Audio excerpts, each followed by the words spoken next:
Hello everyone, my name is William Amzalag and I want to welcome you to our 9th episode of Jeunesse Longevity TV. Jeunesse, we are redefining youth.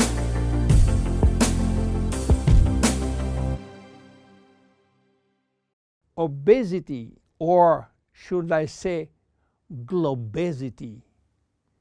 Today, obesity is a worldwide epidemic disease. There is an outrageous eruption of a worldwide obesity even in the countries where not so long ago famine was the #1 health issue. The fatness of the world is changing rapidly, and this is very disturbing because it's going out of proportion and nobody can get any control of this new epidemic. Many children become obese and then become obese adults. The diseases associated with obesity, such as heart disease, cancer, and especially diabetes, will explode. That will mean a lot of sick people all over the world. The cost in terms of death, diseases, and money spending is just astronomical. Think about today, there is in the world about 3 billion people overweight and 800 million real obese. The cost of obesity in the United States is about 150 billion per year, which is 10% of the total US medical cost. So what is the difference between overweight and obese? Overweight means that you gain only few kilos above standard, from 1 to 15 kilos for adults. Above this threshold, you're considered as obese. If you wish to get more detailed information, then you have to calculate your BMI, which means your body mass index, by using the following formula: your weight in kilo divided by your height in square meters. If your BMI shows score under 18.5 per square meter, it means that you need to gain weight. You are underweight. If it is between 18.5 and 25, you are in normal standard. Between 25 and 30, you are overweight, and above 30, you are qualified for obesity. Note that BMI is a standard tool which do not apply in extremes like very tall people or very small people, and also should be adapted to children. Why people become obese? It is very simple in theory, but become more complicated when we reach fat metabolism. We are gaining weight or fat when we eat more than we spend in terms of calorie, or when we spend less than we eat in terms of calorie. So how do we get energy? The body will get energy only from the food, knowing that 1 gram of carbohydrate will release 4 calories, same for proteins, but 1 gram of fat will release 9 calories. So all depend on how much you eat and what kind of food you eat. If the food is rich in fat or in protein or in sugars. Now, how do we spend energy? There are 3 ways to spend energy.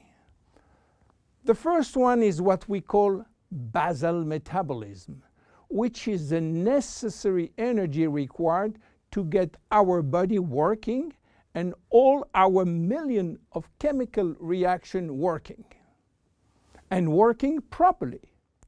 This requires approximately 1 calorie per kilo and per hour. So if you weigh 60 kilo, you will spend in 24 hours 60 multiplied by 24 equal 1,440 calories per day. And this is good news because you have no control on that.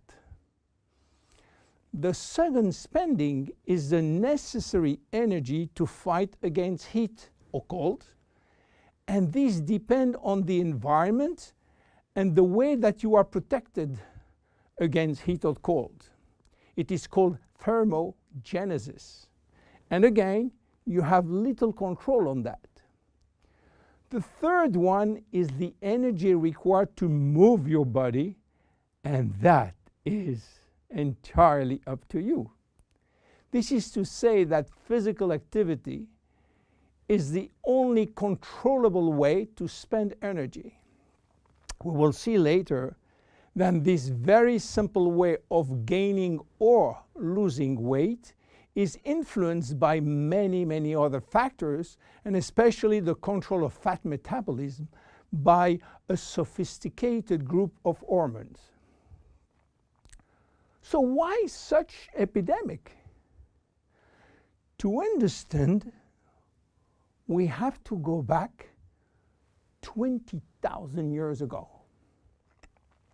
As surprising that it can be, our genes have not changed for the last 20,000 years. At this time, life for humans was quite difficult.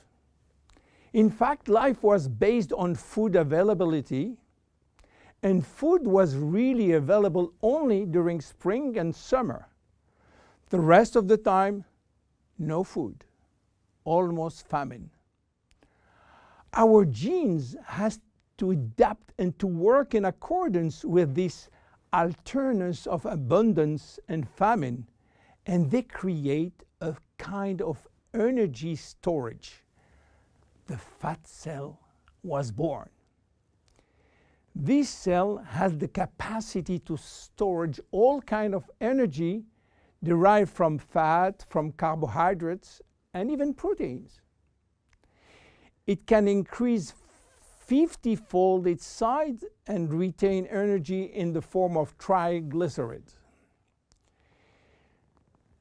Because of uncertainty of food availability, our genes were oriented toward the saving mode, which means that every time we eat, all the energy coming from the food was oriented in the storage facility. What happened 20,000 years later?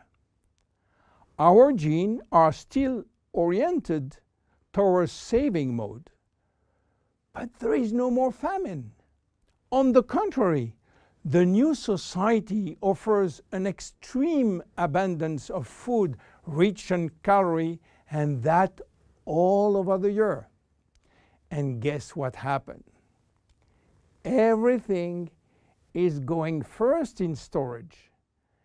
And once in storage, it is very difficult to get out. You understand now why it is very difficult today not to gain weight or fat. But there is another factor. 20,000 years ago, in order to bring food at home, men were hunting, fishing, or climbing trees to get fruits. And that was a huge energy spending mode.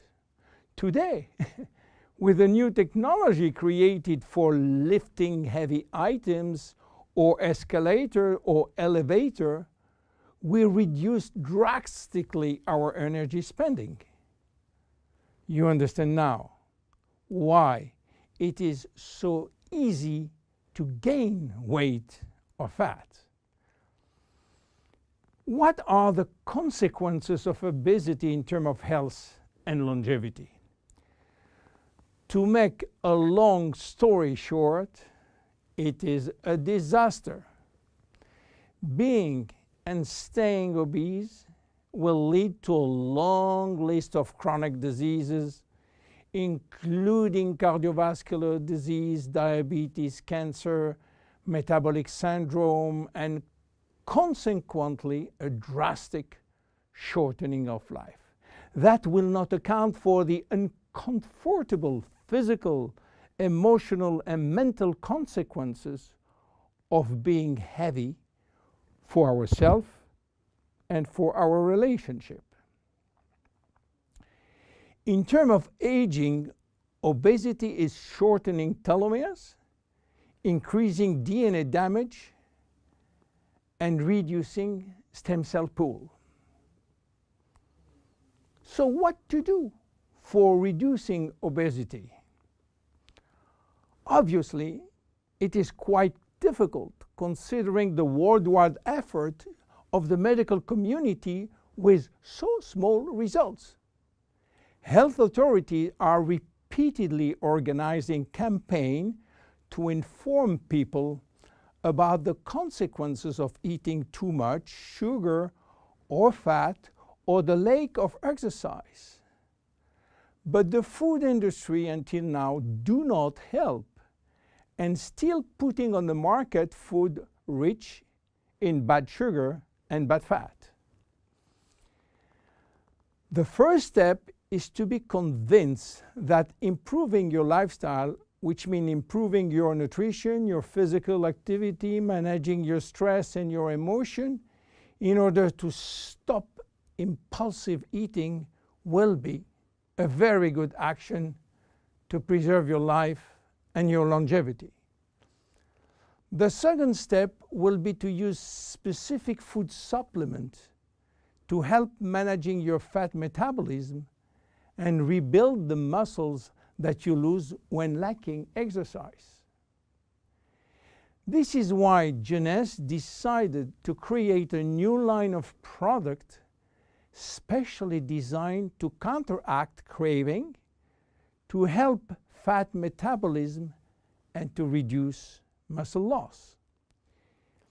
Be with us in our next episode dedicated to the Zen body line. My name is William Amzalag, and I will see you on our next episode. Thank you.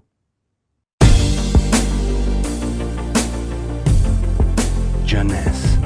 We are redefining youth.